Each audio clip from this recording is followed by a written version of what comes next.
Olá, queridos amigos, queridas amigas. Estamos iniciando agora mais um estudo sobre o Evangelho segundo o Espiritismo. Que Deus abençoe esse nosso estudo, que nós possamos absorvê-lo bem e que possamos aproveitar os conhecimentos do Evangelho e aplicá-los em nossas vidas. Nós continuamos então a estudar o capítulo 24 do Evangelho segundo o Espiritismo. Esse capítulo que traz o título Não ponhais a candeia debaixo do alqueire. Estudaremos agora o item Coragem da Fé. Esse item que é composto pelos subitens que vão de 13 a 16 e que trazem, por sua vez, duas passagens do Novo Testamento, seguidas por 3 parágrafos contendo os comentários de Allan Kardec. Nós podemos dizer, em resumo, que esse item aborda a questão do testemunho que devemos dar do conhecimento que nós temos enquanto cristãos, do conhecimento das leis divinas. Então não basta apenas ter conhecimento e transmitir esse conhecimento, é preciso viver esses conhecimentos.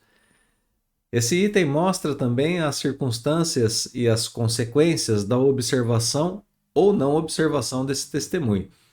Então é um item do Evangelho que nos convida à prática daquilo que nós temos aprendido. Muito bem, ideia de continuidade? Nós estamos estudando o conhecimento das coisas divinas. Como transmitir esse conhecimento? Vimos também a condição dos médiuns diante desse conhecimento, na sequência do capítulo até agora. Agora nós veremos mais um item relativo ao conhecimento. Veremos que não basta conhecer e transmitir. É necessário testemunhar. É necessário dar testemunho, viver em acordo com aquilo que nós conhecemos. Então vamos ao texto. Item Coragem da Fé. Duas passagens aqui, uma do Evangelho de Mateus, a outra do Evangelho de Lucas. Vamos começar o nosso estudo aqui com Mateus. Aquele que me confessar e me reconhecer diante dos homens, eu também o reconhecerei e confessarei diante de meu Pai que está nos céus. E aquele que me renegar diante dos homens, também eu o renegarei diante de meu Pai que está nos céus. Então essa é a primeira passagem. Aqui a gente vê uma questão de afinidade, de amizade entre Jesus, os seus ensinamentos e os homens que o conhecem e que precisam dar testemunho. Então, durante a vida, durante a nossa existência aqui na Terra, Jesus está dizendo que é preciso que nós confessemos, vamos usar a palavra que está sendo usada aqui no Evangelho, né, que para a gente tem um outro significado, mas confessar aqui significa expressar às outras pessoas que nós somos cristãos, que somos seguidores de Jesus. Eu confesso o Cristo, ou eu professo o Cristo, eu afirmo Jesus diante dos homens. Eu reconheço Jesus e o seu Evangelho como a verdade. Então eu expresso aos homens que eu sou cristão. Quando eu faço isso, segundo as palavras de Jesus, eu faço isso aqui na Terra e, bem, Jesus fará o mesmo por mim diante de Deus. A gente pode pensar que aqui Jesus conversava com pessoas de sua época e ele falava numa linguagem, ele se expressava por uma linguagem que poderia ser entendida pelas pessoas de sua época. É claro que aquele que passa uma vida aqui na Terra, vivendo em testemunho o Evangelho de Jesus, ele está o tempo todo ao lado do Cristo. E essa questão dele ser reconhecido por Jesus e por Deus não se dá apenas no futuro, depois que desencarna, por exemplo. Acontece naturalmente o tempo todo. Por isso é uma questão de afinidade entre Jesus e o seu Evangelho e aquele que conhece o Evangelho, aquele que está pronto para praticá-lo. E essa pessoa diz às demais pessoas que é cristã. Então isso acontece o tempo todo. A gente não precisa esperar a desencarnação, esperar o futuro para que Jesus nos leve a Deus, dando testemunho de nós a Deus, como se nós precisássemos que Jesus dissesse a Deus que nós, olha, esse é um bom filho, esse realmente conheceu e seguiu o Evangelho. Não, isso se dá naturalmente o tempo todo. Por intermédio do Cristo, claro, que nos apresenta o seu Evangelho, que está conosco enquanto nós trabalhamos o nosso testemunho dos seus ensinamentos. Repetindo, né? Essa era uma linguagem que Jesus usava para o povo, para as pessoas de sua época. Agora vejamos, o contrário também é verdadeiro, né? A gente professa Jesus, a gente reconhece Jesus e imediatamente essa ligação com o Cristo é uma ligação com Deus. Mas o contrário também é verdadeiro. Aquele que renega Jesus, que conhece o ensinamento e renega, rompe a sua ligação com Deus. É isso que está nessa passagem do Evangelho de Mateus. Então, o testemunho aqui, além dele ter ele tem duas funções. Ele nos liga diretamente a Deus enquanto nós damos o testemunho, e ele tem uma outra função também. Ele aparece como transmissão de conhecimento, como transmissão de alguém, como exemplo para as outras pessoas, como modelo de vida. Enquanto eu dou testemunho do Evangelho de Jesus, a outra pessoa vê isso como ela aprende com isso. É um certo tipo de transmissão de conhecimento. Bom, vamos ao item seguinte, aqui o Evangelho agora de Lucas. Se alguém se envergonhar de mim e das minhas palavras, o Filho do Homem também dele se envergonhará, quando vier na sua glória, e na de seu Pai e dos santos anjos. Perdão mais uma vez, meus amigos. Bom, então nessa passagem, nós ainda temos o mesmo tema da passagem anterior. A questão é a mesma. Aqui fica ainda mais evidente a questão do testemunho, né? Se alguém se envergonha de Jesus e de suas palavras, ora, é claro que está rompendo a sua conexão com Jesus, a sua conexão com Deus.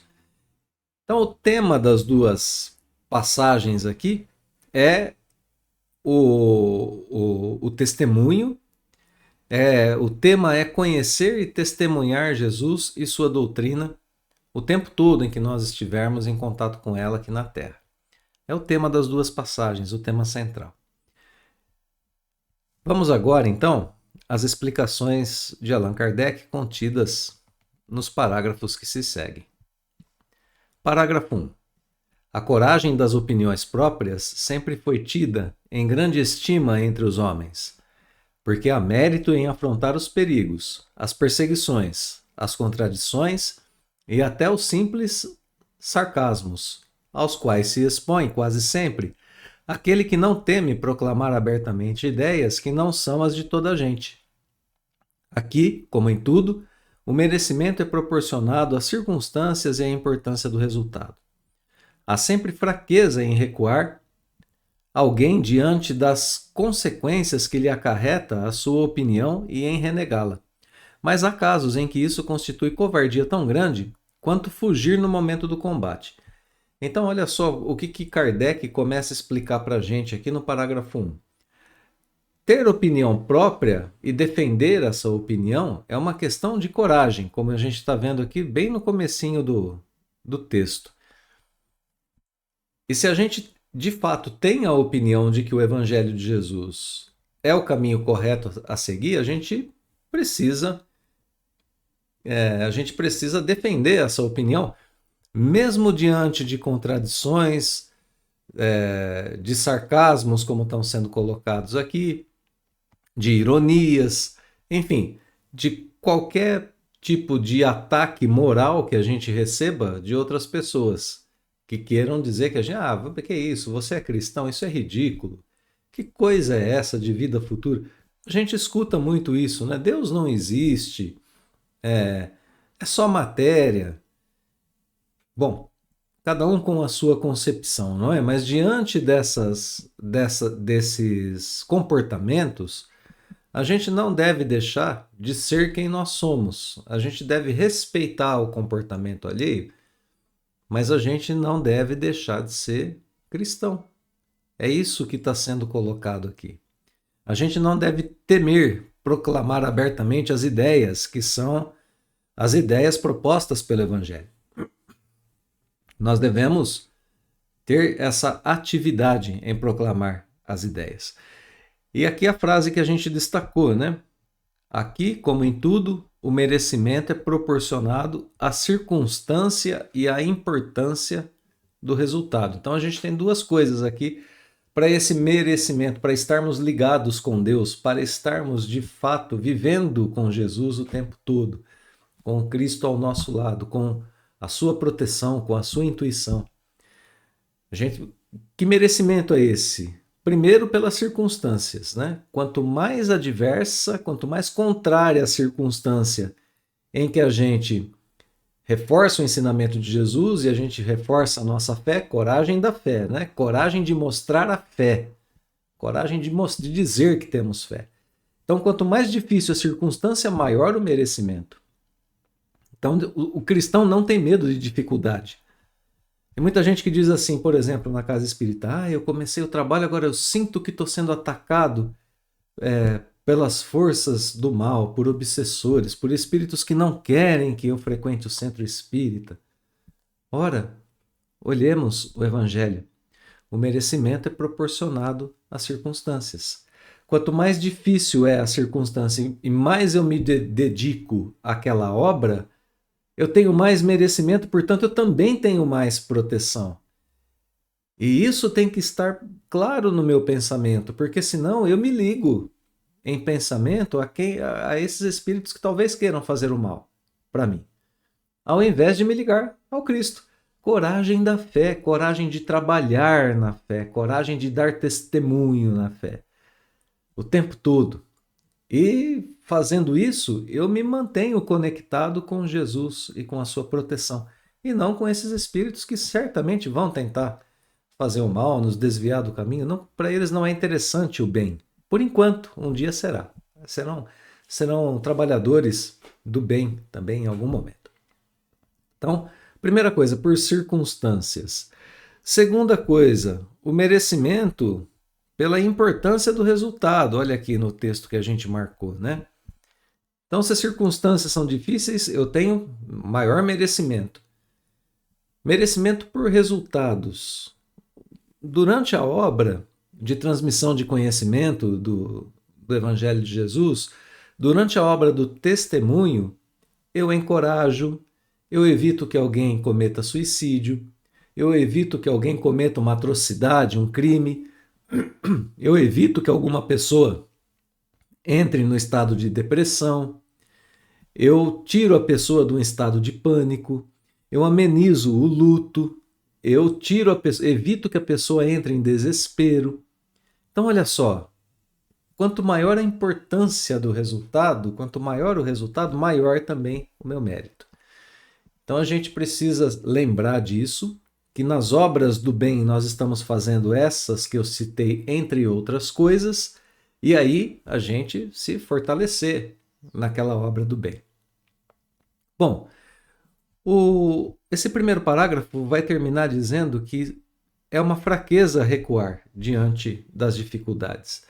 E é mais do que isso, é uma covardia negar o conhecimento quando isso possa trazer algum tipo de incômodo para a gente. Ou ferir o nosso interesse próprio. A gente tem algum tipo de interesse que a gente não quer abrir mão, e aí a gente coloca isso como desculpa para não sermos cristãos. A vida apresenta uma vantagem para a gente. Seja ela econômica, social, algum tipo de vantagem ela apresenta para a gente já abre mão de sermos cristãos nesse momento. Isso é um mau comportamento, isso é covardia moral. Então a gente precisa evitar tudo isso. Olha quanta coisa tem, né, num parágrafo só da explicação de Kardec. Mas, em resumo, esse parágrafo explica o que é essa coragem de conhecer Jesus e viver o testemunho desse conhecimento. Dando esses. E a gente pode pensar nesses exemplos que demos agora há pouco, né?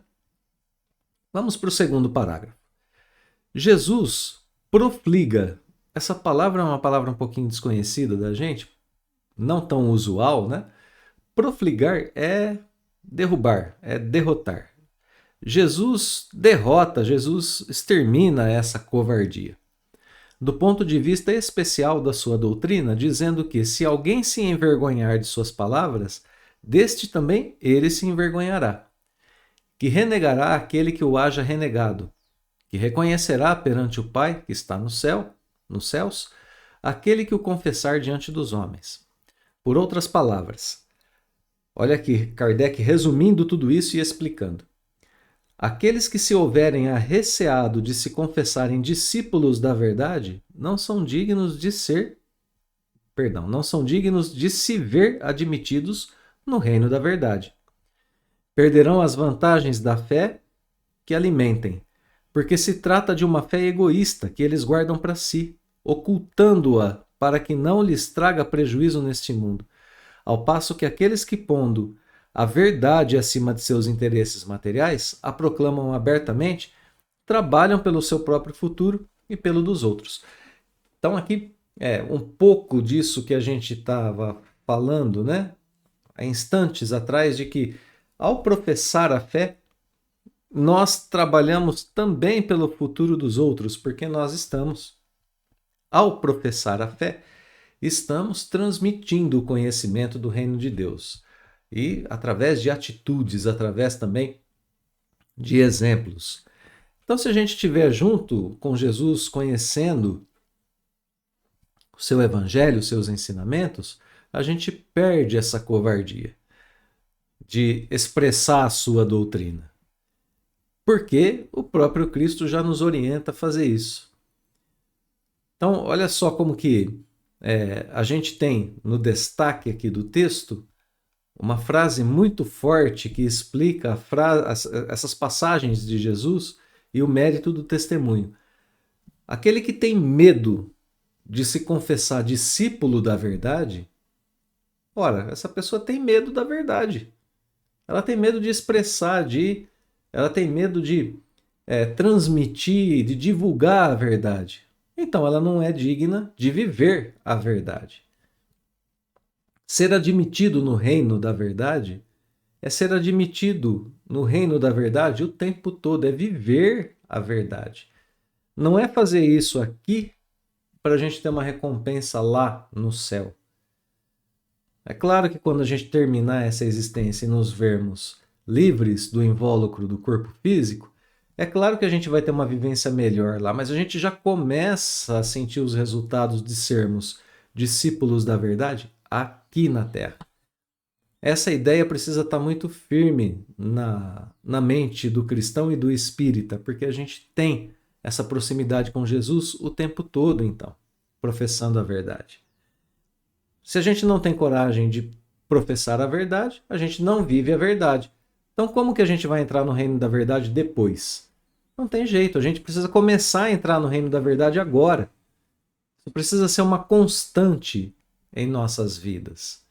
E vejamos que, desse ponto de vista, nós temos uma posição relativamente confortável diante do que foi, por exemplo, a posição dos primeiros cristãos que viveram com Jesus.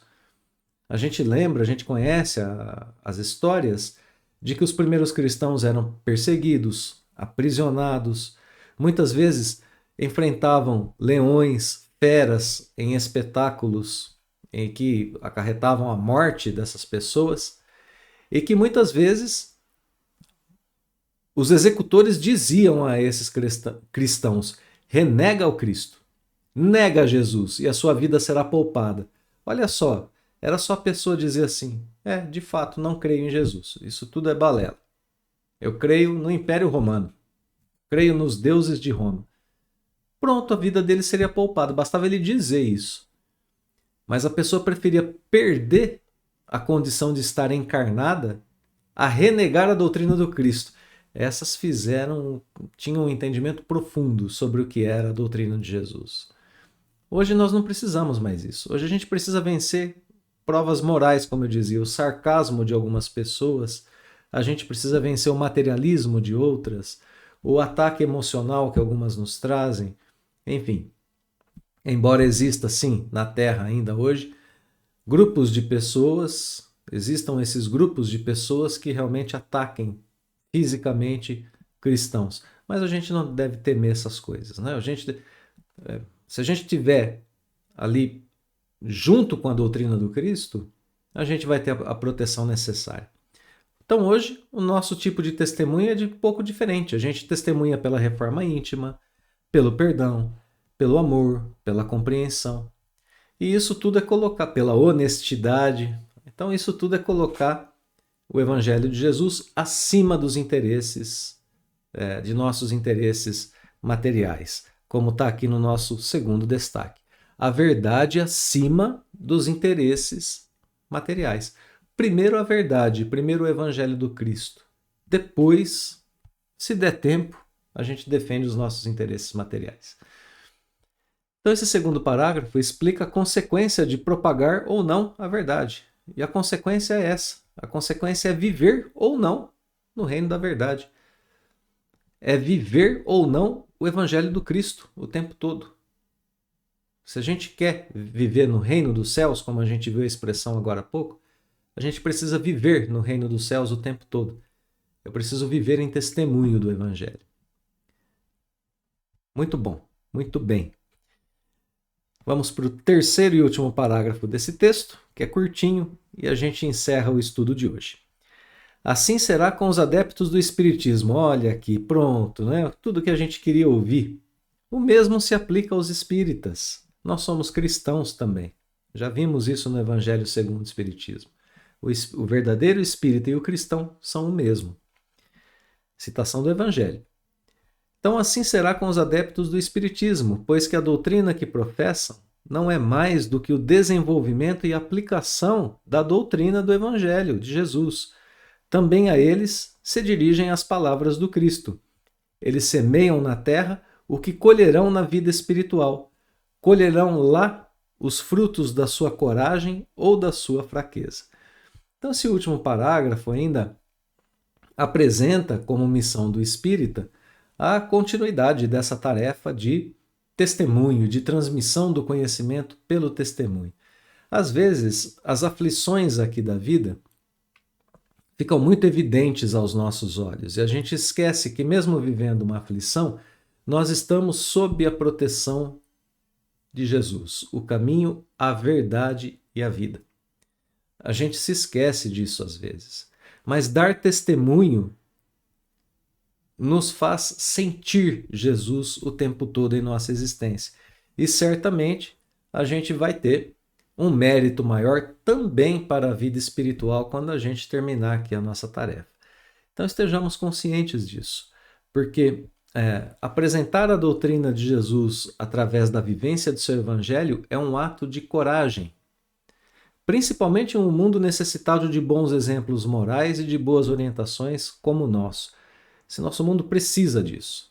Bons exemplos morais, boas orientações. Carência no afeto, na fé, na coragem de praticar o bem são marcas do nosso planeta, que é um mundo de provas e expiações que está em processo de transição.